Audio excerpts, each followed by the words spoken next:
Hello, this is Caroline from Carosoul Intuitive Wellness, and welcome to your weekly energy update. Today is April 21st, 2021. So, there's a few things I would like to mention in the energy update. The first is I feel it will be very important to I saw a flash of the quote, chop wood and carry water.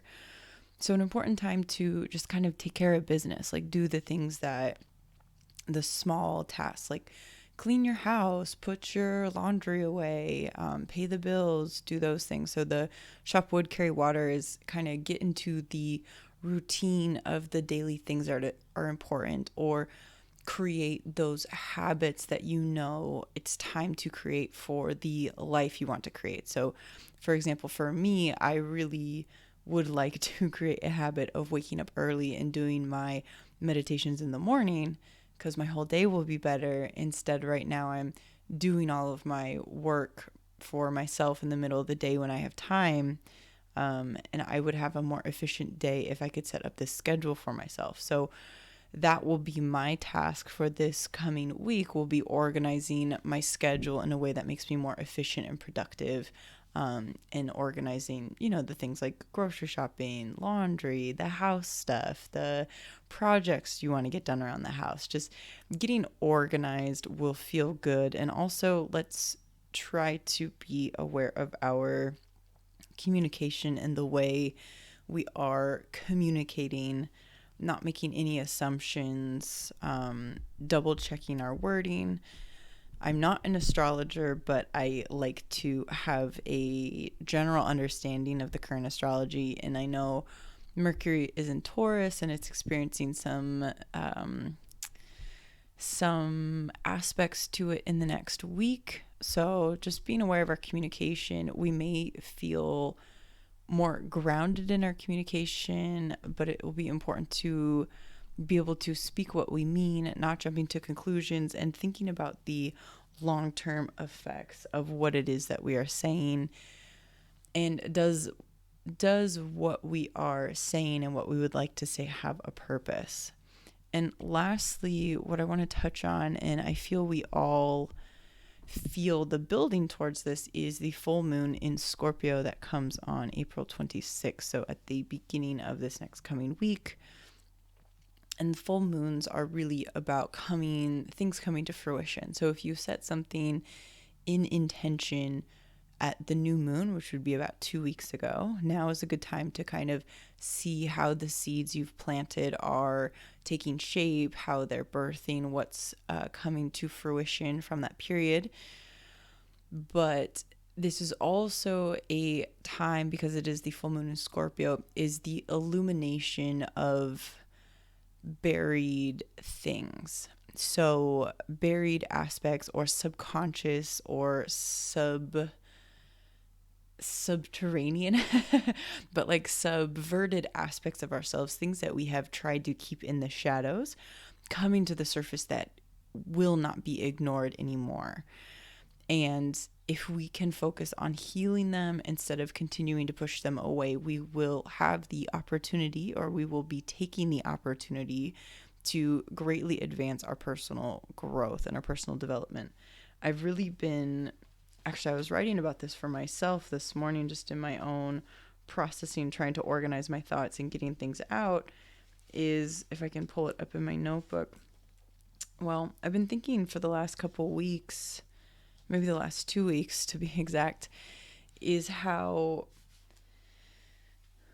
we try to hide our shadows or the aspects of ourselves that maybe we don't want to face. We try to protect ourselves from them, or hide them from ourselves, or not look at them, or not acknowledge them. And whether we do this in ourselves, or maybe we try to baby other people, maybe in codependent habits, we're protecting other people from their shadow aspects. So we're not letting them fail, or we're doing things for them, or whatever. So, but when we do this, when we shy away from our shadow aspects, we are also shying away from the invitation to growth. And so I'm wondering, can we reframe? Can we change our perspective of the things in ourselves that maybe we're not as fond of, or maybe wouldn't be the first thing that we would present to people?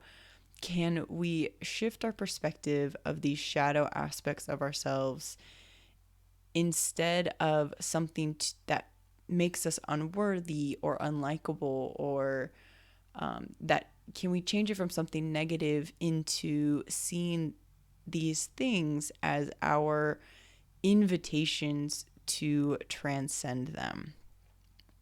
I hope that makes sense. Instead of seeing, I mean, the way I'm seeing it in my mind is almost like a shadow person attached to us. And in some cases, this may be true for some people. There may be entities or beings that are attached to people that are pushing these survival habits that were needed at one point in time, but now do more harm than good. So the way I'm seeing it is almost like this shadow person, and almost like kind of like a bully, like pushing you, pushing you, pushing you. But what they're really trying to do is push you to the point that you stand up for yourself, that you grow and evolve, and that you see your own strength.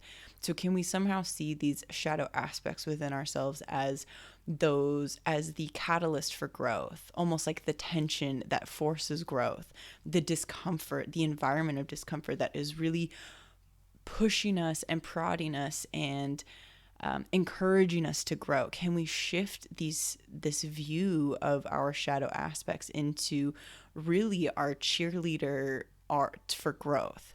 Because that is what it is. Without this tension within ourselves, without these inner conflicts, without this discomfort within ourselves or within the world, or in nature, without this tension, there is no growth. There is no need to evolve. So if you had no inner battles, if you had no inner struggles, if you had nothing that you were kind of uncomfortable with in yourself, you would feel no need to grow as well too. So maybe as this full moon in Scorpio comes in on the 26th, we can really face what is coming to the surface from deep within us and shift our perspective to seeing this as our catalyst to growth. And let's see where that brings us into the next week's energy. So once again, this is Caroline from Carosoul Intuitive Wellness. I thank you so much for your support by sharing, liking, following this work. I'm so happy to offer this guided meditation journey that I've made in response to talking to the people around me and asking them what they need. I've made a guided journey meditation that is designed to help you reclaim your energy from all the common places where it is being drained. So I've talked to people, I've done my own research within and discovered the most common places that we are draining our vital energy, and they may not be where you think. So this guided meditation journey is designed to help you reclaim your vital energy that is being lost in ways that you may not even recognize. So check out that link in the show notes. I will be with you again next week for the weekly energy update, and stay tuned. Subscribe to the newsletter to get more information on the Drain series, where I go more into depth on the reason people are being drained, and with more intuitive wellness tips vital for your journey. I will be with you again so soon.